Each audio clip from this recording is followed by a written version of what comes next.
faut combattre, c'est ceux qui détournent la religion. Ce que j'ai fait dans mon discours des Mureaux, puis dans la loi pour les principes républicains, c'est de combattre ceux qui, au nom d'une religion, disent il faut pas respecter les lois de la République. Quand des gens disent on sort les fillettes de l'école publique, on les met en voile intégrale et on leur interdit la musique, on leur fait faire des dessins où il n'y a plus de visage, ça, c'est non. Il faut les combattre jusqu'au bout. Quand il y a, au nom de la religion, des hommes qui disent l'égalité femmes-hommes, non, pas chez moi, et qui empêchent les femmes d'accéder à tel ou tel commerce, ça, c'est non. Au titre de la laïcité de la République, parce que les lois de la République dans la vie de la cité prévalent sur les lois de la religion. Et souvent, toutes ces injustices, ça dure. Voilà, yazaloun. Tout ça pourquoi? Parce que tu suis compté. Tout ça pourquoi? Parce que t'aimes ce Rasoul et parce que t'es différent d'eux.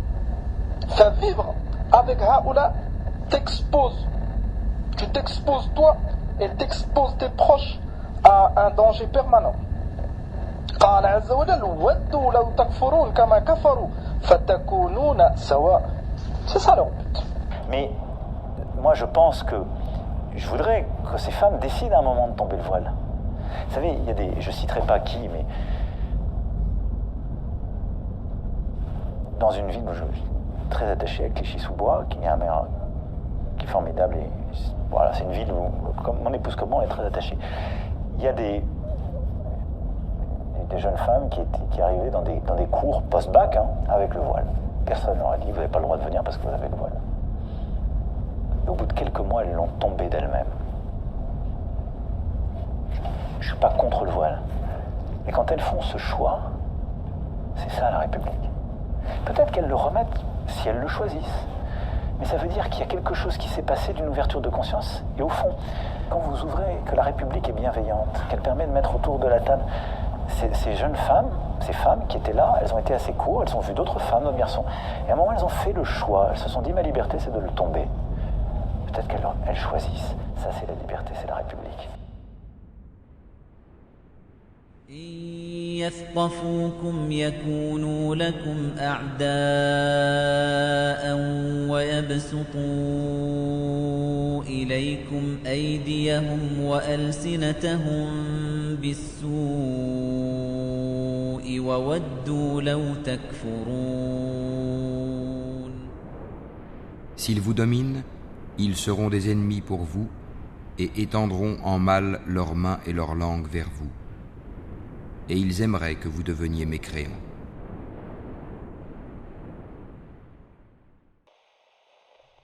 Attention à ces gens qui te disent, par exemple, te faire passer comme la hijra comme étant un acte de lâcheté, blâmable. Ouais, tu fuis. Tu dis oui, je fuis. Tu dis oui, je fuis. Pourquoi? Parce que j'ai devant moi un danger que je ne peux pas affronter. C'est comme quelqu'un, il voit la mer, il voit des grosses vagues, l'autre il va sur la berge. Tu dis viens on nage. Non, pas là-dedans, c'est trop dangereux. Ouais, t'es un peu heureux. Vas-y toi, rentre. T'es courageux, ça c'est pas du courage, c'est de l'inconscience. C'est de la folie. Tu vas te noyer sûr. Ça c'est pas du courage ça.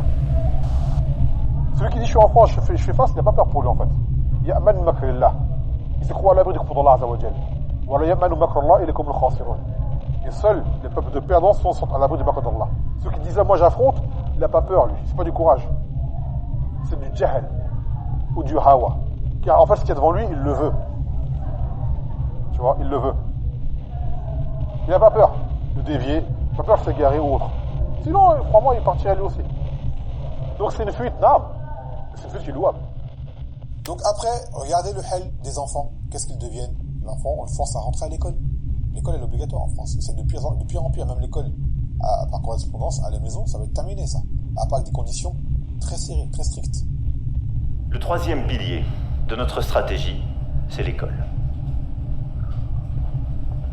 Celui-ci est ô combien essentiel et vous constatez qu'à mesure que j'avance, je rentre, si je puis dire, dans l'intimité de notre vie républicaine.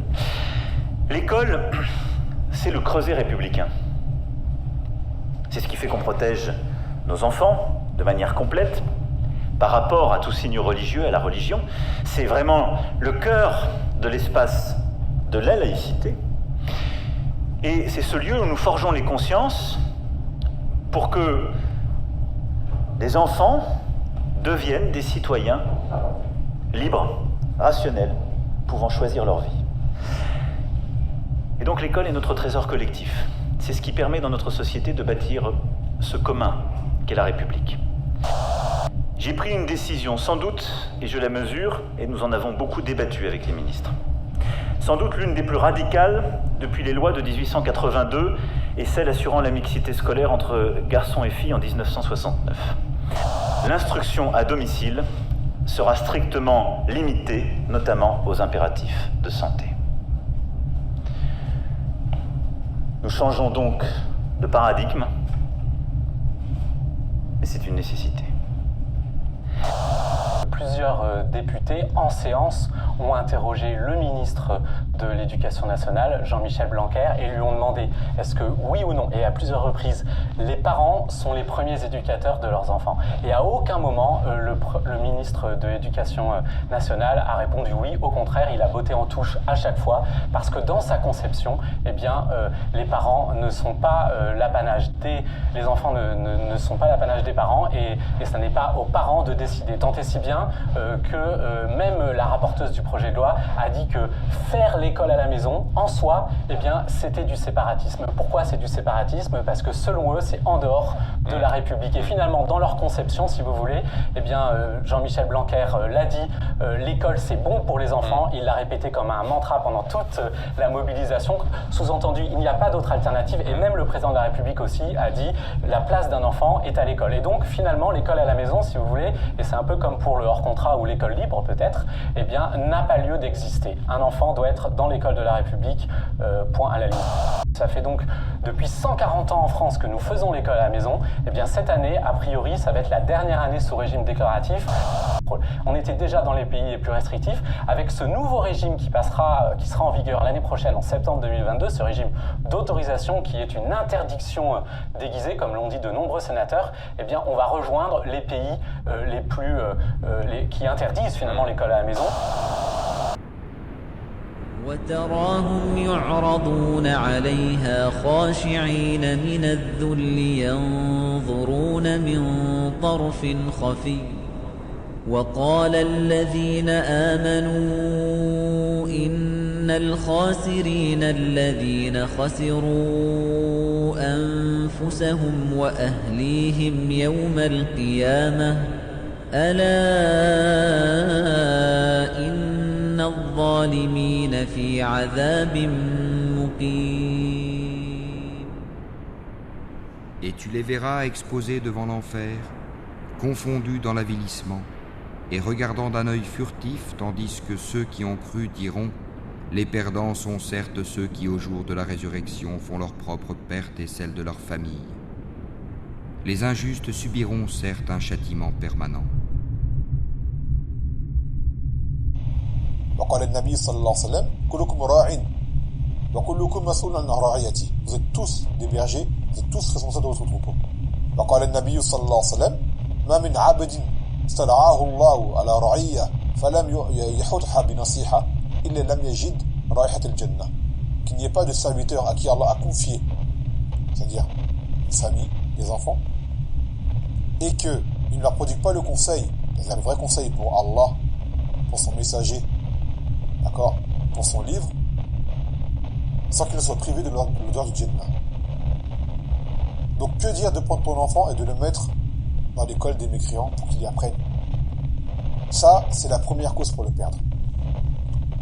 Première cause pour le perdre, le faire asseoir devant des enseignants mécréants qui vont lui enseigner le système kafir. Et tu agresses cela, toi-même t'envoies ton enfant là-dedans. Et le pire, des frères me rapportent que certains frères aujourd'hui sont contents de trouver des écoles. Telle école, elle est bien, j'ai vu, je me suis renseigné, elle n'est pas bien l'école. Elle n'est pas bien l'école. Faut ouvrir les yeux, faut se réveiller.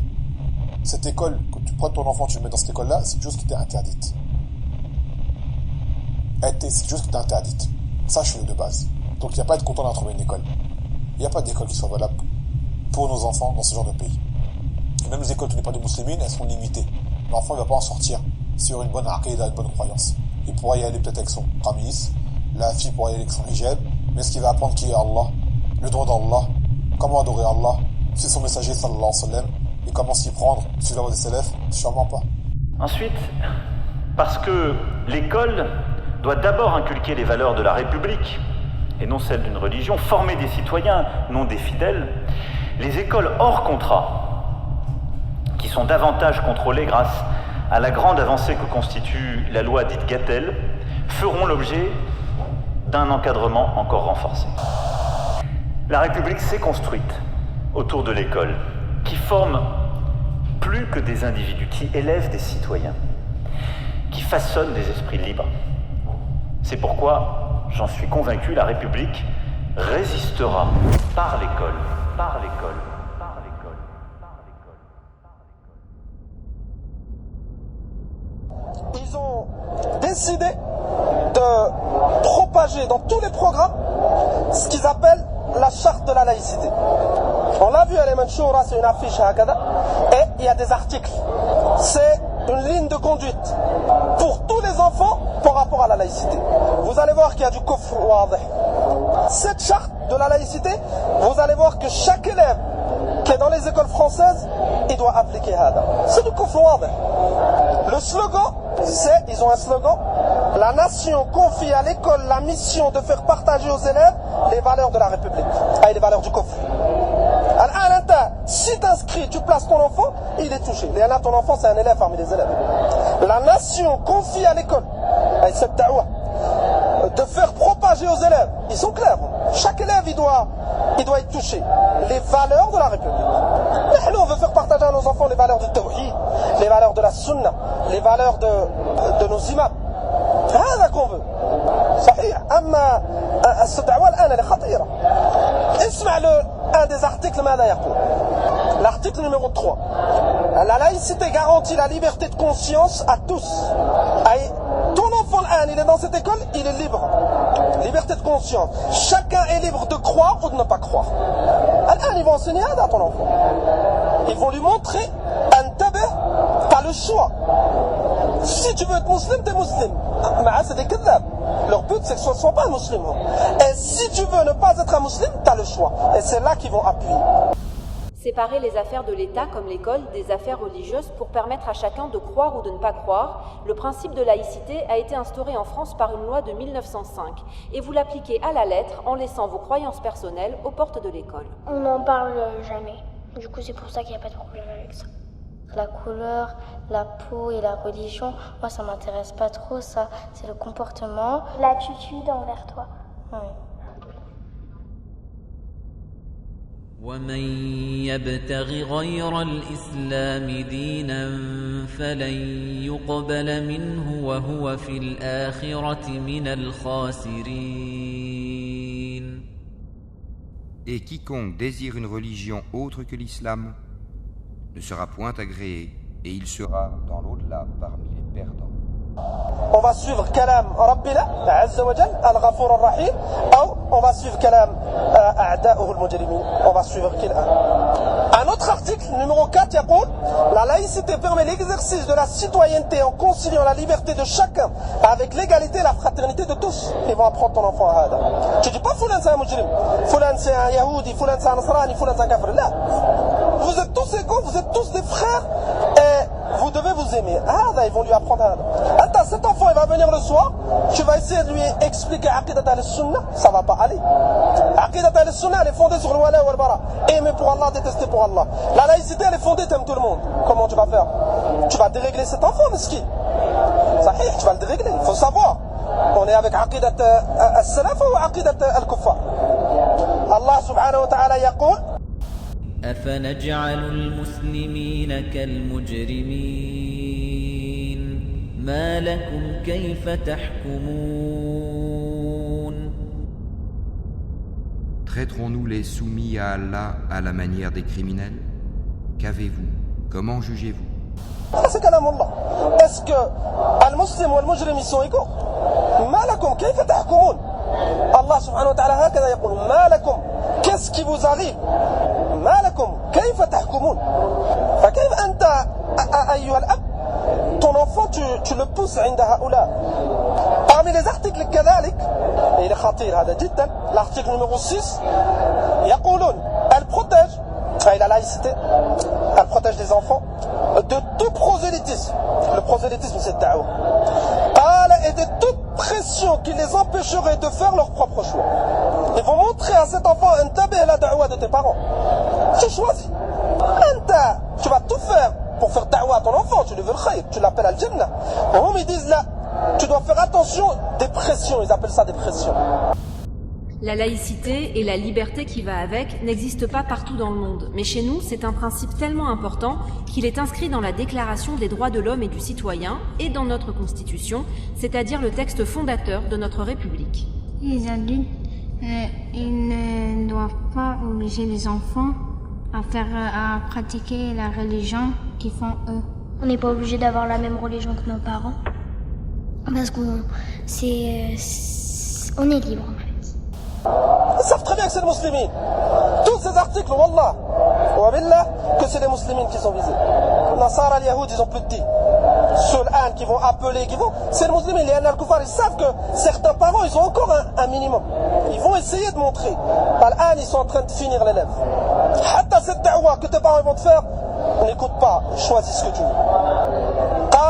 L'article numéro 10, il appartient à tous les personnels de transmettre aux élèves le sens et la valeur de la laïcité. Ils se motivent entre eux. Tous les personnels. La femme de ménage qui est dans cette école, elle va appeler à elle.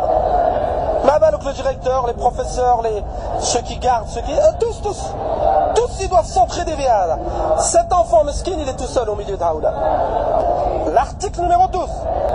Aucun sujet n'est a priori exclu du questionnement scientifique et pédagogique.